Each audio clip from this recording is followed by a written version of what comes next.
ante todo, buenos días a todos y a todas. Muchísimas gracias, Ainhoa, muchísimas gracias, Alberto, por la invitación. Los retos del Estado autonómico. Yo creo que llevamos más de 40 años hablando de los retos del Estado autonómico.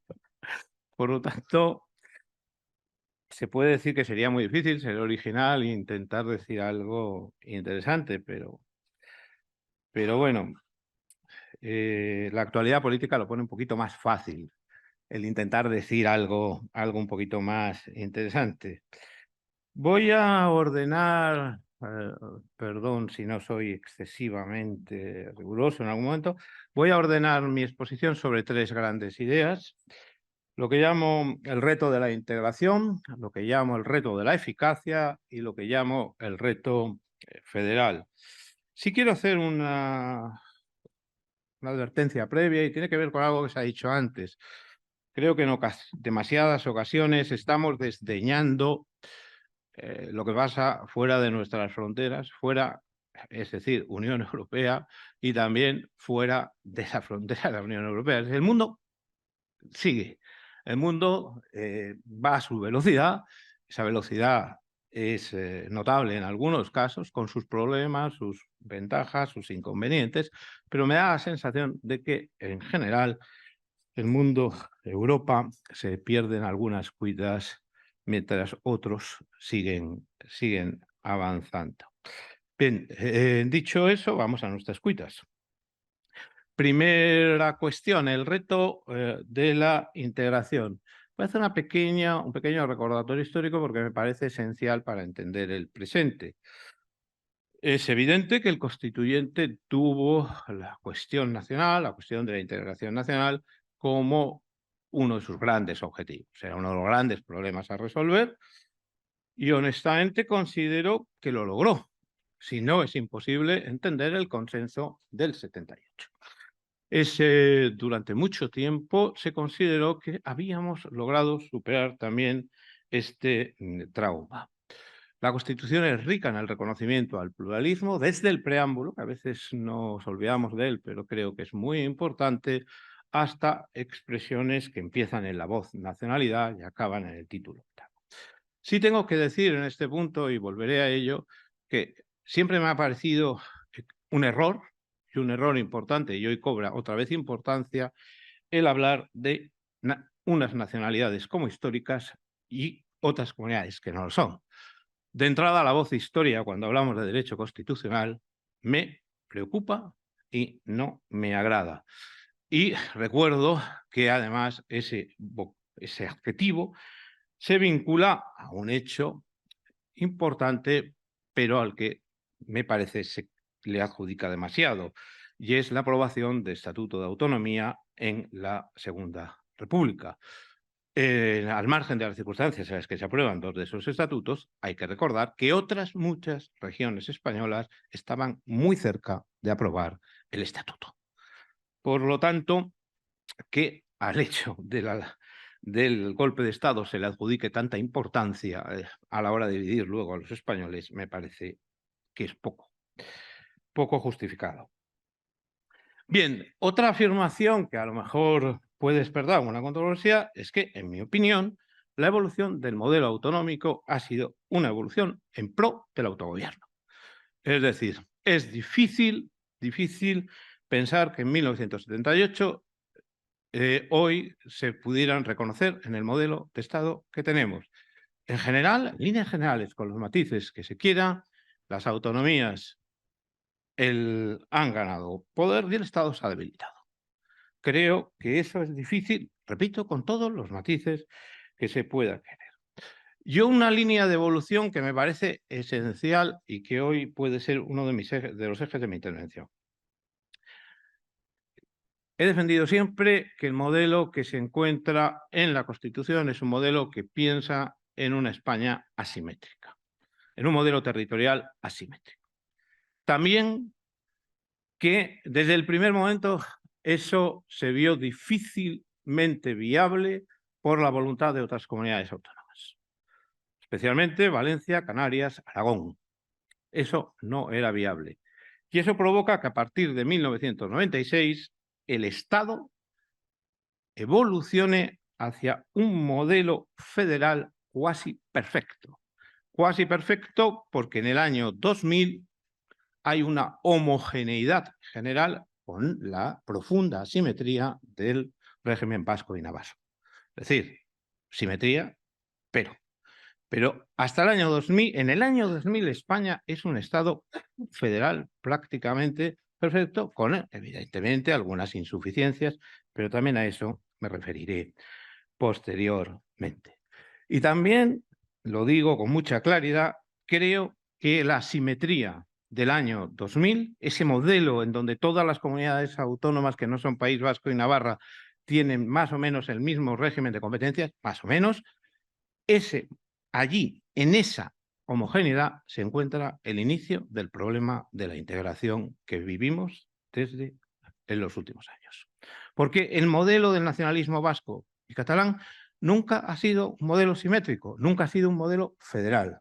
Ha sido un modelo profundamente asimétrico y un modelo que se acerca más a la confederación que al modelo federal. Creo que ahí radica, sinceramente, uno de los problemas y uno de los problemas de más difícil resolución.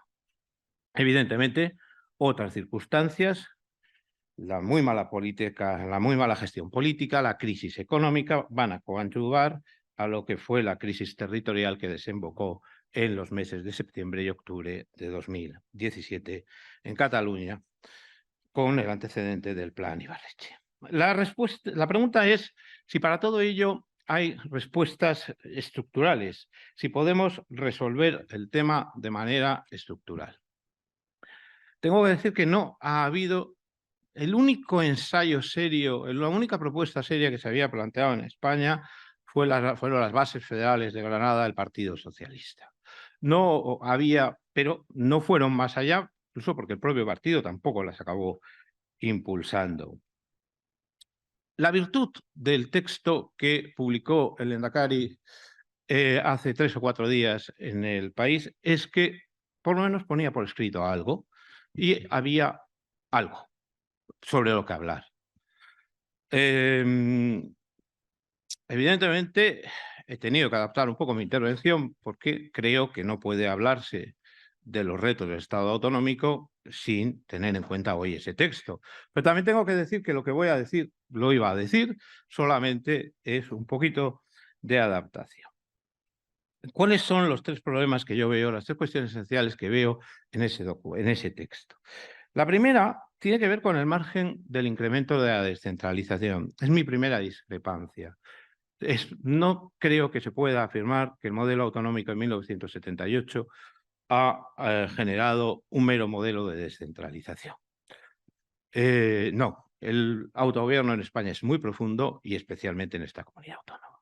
Por lo tanto, el margen para la descentralización no es muy amplio, más bien es reducido. Eso no quiere decir, por supuesto, que no se pueda mejorar el autogobierno, que no haya bases, alguna política en concreto, financiación, pero seamos honestos con nosotros mismos.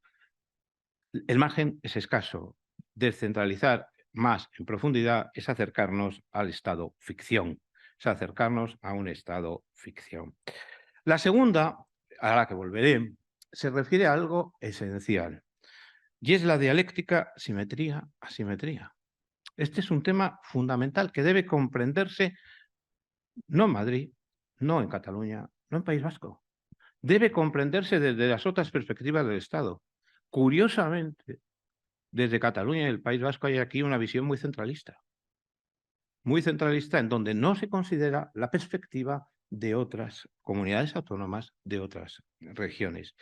En ese sentido, sinceramente, no me parece de recibo que se citen 3 comunidades autónomas expresamente y no se tenga en cuenta al resto de los territorios. Y tampoco se tenga en cuenta las que se cita, porque las que se cita pues, también son diversas, no es lo mismo Cataluña que Galicia en este sentido.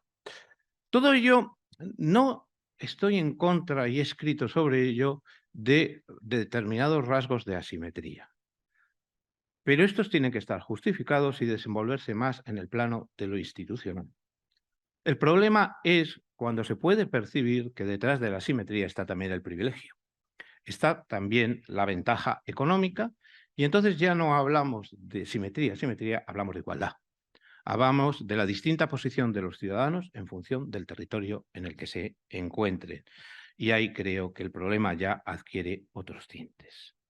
La tercera, voy a ser muy breve en relación con ello, evidentemente, tiene que ver en relación con el derecho, yo no digo de autodeterminación, digo de secesión, no hay derecho a la autodeterminación. Ana lo escribió el otro día claramente, no, secesión. Bien, un Estado no puede admitir por definición la secesión en su interior. Es un caballo de Troya incompatible con el concepto de Estado. A partir de allí, sinceramente, creo que hay muy poco a hablar. Si se quiere ese modelo, hay que hacer una nueva constitución, hay que ir, en el mejor de los casos, a un Estado confederal, en donde los Estados deciden unirse y deciden separarse. Pero dentro del modelo que tenemos, no. Dos notas más. Plurinacionalidad. Bueno, esta es una voz muy ambigua. La voz nación es ambigua, la voz plurinacional es igualmente ambigua. ¿No es España ya un Estado plurinacional? Pues depende de cómo lo queramos definir. En un terreno cultural es un Estado plurinacional, desde el autogobierno es un Estado plurinacional y, evidentemente, lo que no son es naciones con soberanía y, por lo tanto, capacidad de decisión. Desde ese punto de vista, no sería un Estado plurinacional. Hay que concretar qué es plurinacionalidad. Repito, para mí la Constitución avala un Estado plurinacional en un sentido laxo, en donde la cultura es elemento fundamental y esa voz nacionalidad. Bilateralidad, tampoco hay ningún problema. La bilateralidad no debe ofrecer ningún problema. En un Estado compuesto hay relaciones bilaterales, hay relaciones multilaterales. El presupuesto es que no haya exclusividad de la bilateralidad. El presupuesto es que tengamos claro que lo que a todos interesa debe ser hablado entre todos. A partir de allí, cualquier vía de diálogo, de comunicación y de colaboración debe ser bien visto. Por cierto, en relación con la plurinacionalidad sí hay un matiz importante. Lo que no puede ponerse en duda es que existe una nación, por lo menos de acuerdo con la Constitución, que es la nación española. Puedo hacer una referencia breve en relación con la integración y Cataluña. Con Alberto he mantenido muchas conversaciones sobre esto, coincidimos en un dato esencial. No se trata de convencer a los partidos, se trata de convencer a los ciudadanos. Pero eso también me lleva al presente. Los interlocutores son partidos y, miren, los resultados electorales, ya sé que hay una bolsa de abstención, pero los resultados electorales de Cataluña en las últimas generales son los escaños del nacionalismo, de Junts y de Esquerra, son 14 de 58. Los votos del nacionalismo son el 27,2% frente al 68,6%. El Partido Popular ha obtenido más votos que Junts y ha obtenido más votos que Esquerra. Por el reparto de escaños, tiene un escaño menos, pero sus votos son mayores que de los dos partidos nacionalistas. La diferencia con Junts es escasa, la diferencia con Esquerra es escasa, pero con Junts son 70.000 apreciables votos de diferencia. Por lo tanto, de eso solo quiero sacar una conclusión positiva. No digo que esos votos no sean importantes, no digo que no sea importante la abstención todavía. Lo que digo son dos cosas. Primero, que se puede ser optimista, que la situación no es tan dramática como en ocasiones se nos quiere hacer ver. Y en segundo lugar, que Cataluña no es igual al nacionalismo. No se puede identificar Cataluña solo con nacionalismo. El nacionalismo es uno de los vectores de la sociedad catalana, pero no es el único. Con mis respetos, Junts y Esquerra no representan al 100% de los ciudadanos de Cataluña. Eso, considerarlo así, es un error, creo, peligroso. ¿Qué se puede hacer? Bueno, no quiero ir aligerando, se me va a tildar de iluso, pero creo que la modificación de la Constitución, ya sé que hoy por hoy es muy complicada, habría que empezar a intentar hacerla menos complicada, poco a poco, pero La modificación del Estatuto de Autonomía, igual que el del Estatuto de Autonomía del País Vasco, nos da cierto margen. Y hay que ir poco a poco. Hay que establecer cauces de diálogo y hay que ir poco a poco. Y nos da margen. Claro que nos da margen. Entre otras cosas, porque al igual que la Constitución, lo primero que es importante hacer con estos textos es modernizarlos, es adecuarlos a la sociedad en la que hoy vivimos. Y ahí hay muchas cosas al margen de las identidades que interesan a los ciudadanos y con las que los ciudadanos se pueden sentir identificados. Ahora bien, y decía que, que el discurso sobre la asimetría es uno de los ejes de mi intervención. La integración no es solo la integración de Cataluña y el País Vasco. La integración es la integración de las 17 comunidades autónomas. El modelo del 78 tuvo éxito porque fue un modelo en el que todos los españoles, o una inmensa mayoría de los españoles, nos encontrábamos reconocidos. Solo tendremos éxito si volvemos a encontrar un modelo en el que estamos todos reconocidos. Y eso no pasa solo por satisfacer las pretensiones legítimas, por supuesto, del nacionalismo vasco y catalán. En este sentido, un ilustre penalista decía hace poco que la lectura que se hace de la amnistía en Madrid es distinta que en Cataluña. Sí, señor, pero en Asturias es distinta, en Galicia es diferente, en Andalucía es distinta. Es que, y este es un error reiterado, España no es solo Madrid, Cataluña y País Vasco. Este es un tema fundamental. Miren, yo soy madrileño, llevo 30 y tantos años en Aragón y les aseguro que una de las lecciones que he aprendido es esa. Si no se tiene este dato en cuenta, si continuamos con ese reduccionismo, vamos por muy mal camino. Vamos por tan muy mal camino que omitimos factores políticos esenciales. Se dice, no, es que Madrid, mire, la reacción a, a la tensión nacionalista y a la tensión de la asimetría, los dos acontecimientos políticos claves que en buena medida han determinado el futuro político de este país, tienen lugar en Andalucía, no tienen lugar en Madrid. Andalucía, el acceso a la autonomía plena y, en segundo lugar, el nacimiento de Vox. Tiene lugar en Andalucía, no es Madrid. España es mucho más compleja. España es mucho más compleja y hay que considerar todo. Pero hay que considerarlo no por una cuestión política, hay que considerarlo por igualdad, por justicia, porque todos los ciudadanos merecemos en eso el mismo trato. Y repito, eso no significa que deba imperar una homogeneidad absoluta, ni siquiera que no haya rasgos de asimetría. Hay rasgos de asimetría, no hablo de hechos diferenciales, que esta es otra cuestión que se confunde. Un hecho diferencial es la insularidad. No, digo de asimetría.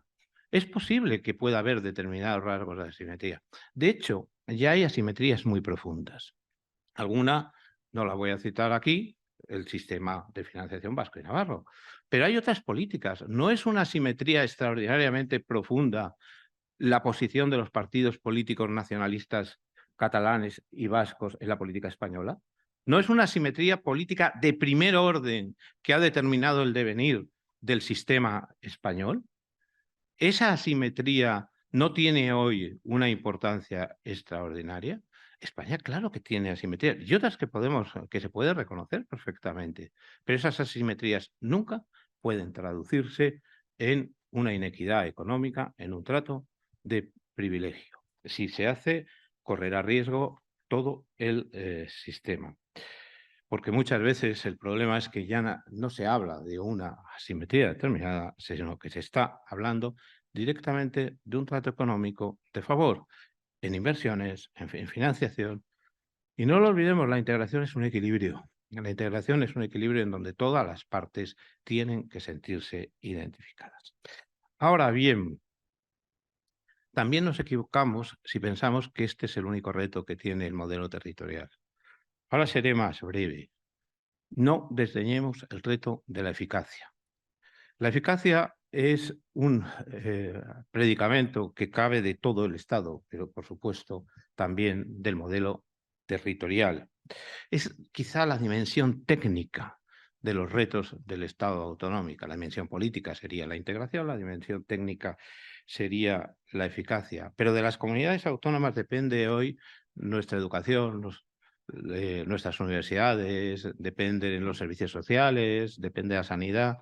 bien, que seamos capaces de articular un modelo que sea capaz de dar las respuestas más eficientes a esos desafíos es algo imprescindible.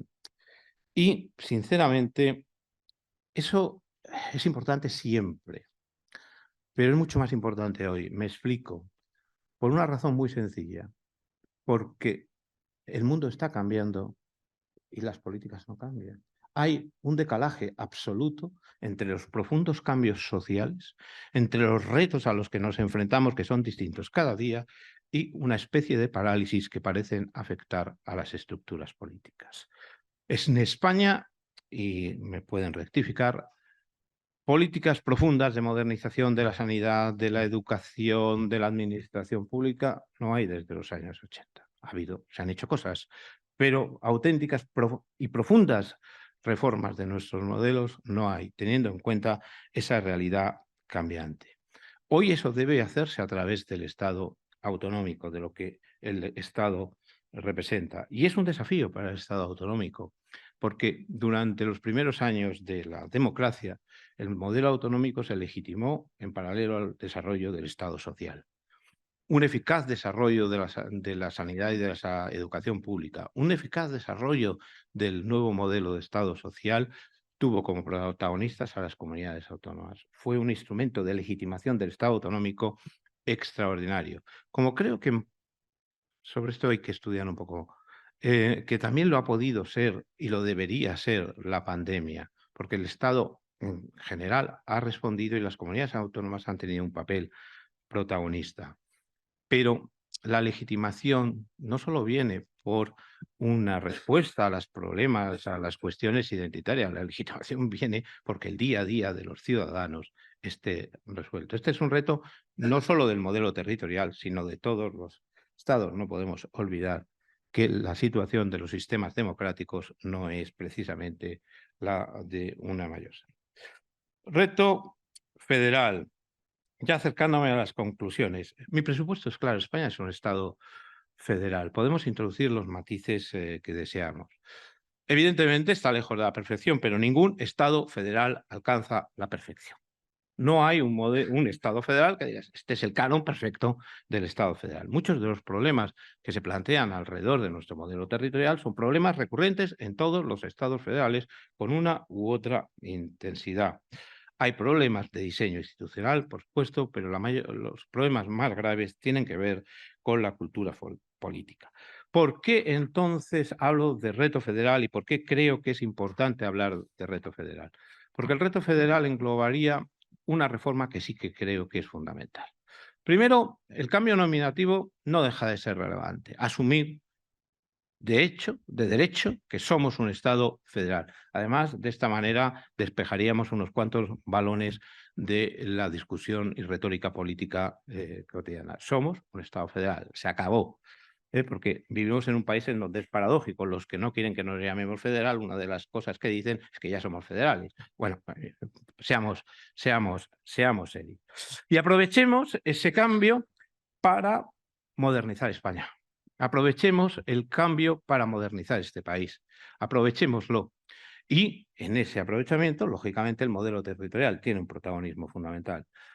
¿Qué se debe hacer? Debe corregirse las disfunciones que hemos detectado, deben resolverse las lagunas, debe adaptarse ese modelo a una nueva sociedad. No voy a aludir a cuestiones concretas porque en este curso se van a estudiar sobradamente, pero sí me gustaría dejar esa premisa encima de la mesa.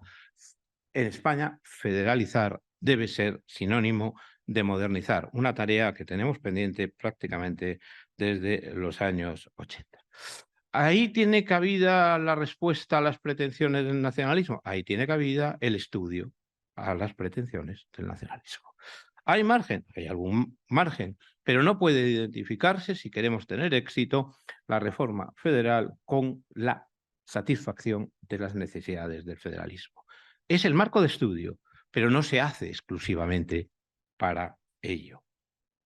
El cambio nominal del Estado autonómico, en realidad innominado, porque en ninguna parte se le denomina Estado autonómico, al federal debe implicar la modernización de su diseño y simultáneamente la acomodación de sensibilidades, siempre sin privilegios. Bueno, esta es la teoría, por lo menos mi teoría. ¿Esto tiene alguna viabilidad? Sinceramente, no. Soy profundamente pesimista. Primero porque pienso que eso solo es posible con un acuerdo previo Partido Popular, Partido Socialista. Lo siento, todavía soy de los que piensan que hay cuestiones que deben pactarse entre los dos grandes partidos. Soy tan ingenuo o tan moderado que considero que hay cuestiones que deben pactarse entre los dos grandes partidos, que no se puede hacer un diseño de España uno sin el otro. Así de sencillo. Y que a partir del diseño que ahí se construya, hablemos con todos.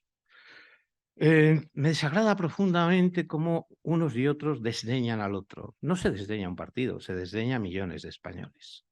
Se desdeña profundamente a millones de españoles y la sensibilidad de millones de españoles. España no es ni uno ni otro. España es la suma, nos guste o no nos guste, pero vamos, tampoco nos distinguimos aquí de nadie. Todas las sociedades responden a ese esquema. Nos hemos empeñado en omitir que existe el otro y me parece que eso es bastante serio. Que dicen, no, es que no se dan las condiciones. Bueno, trabajemos para que se den. Claro, es que ese sería nuestro trabajo. No, el trabajo, empezando por los políticos, por cierto, el trabajo es que se den esas condiciones. Se puede pensar que podemos empezar por lo más técnico, por cuestiones menos políticas. Hombre, aquí podríamos ser un poquito más optimistas, aunque, por decirlo todo, ni siquiera en la academia hay unanimidad, porque si ponemos un tema encima de la mesa, vamos a encontrar 50 artículos que dicen 10 cosas distintas. Pero bueno, podemos pensar que allí no va a ser un imposible. Sobre todo, vamos a pensar que eso nos ayuda a crear cauces de diálogo, a entender que hay que hablar y que se pueden encontrar solución para integrar a todos los ciudadanos a las 17 comunidades autónomas. Realmente mis dos problemas fundamentales son que eso solo se puede hacer desde si se supera el obstáculo de la exigencia del reconocimiento de autodeterminación. Es una barrera para mí insalvable a la hora de afrontar la reforma de Estado. Y en segundo lugar, los límites que puede tener una concepción asimétrica del Estado. Y aquí sí que alego la competencia directa entre una visión federal del Estado y una visión confederal. No, en mi opinión, lo que se pone muchas veces encima de la mesa es una visión confederal del Estado, pura y dura federal. Es la visión, eso ya no es un Estado directamente. Y además, que se pretende es que sea confederal, pero sea un Estado de forma que los confederados se puedan beneficiar del Estado.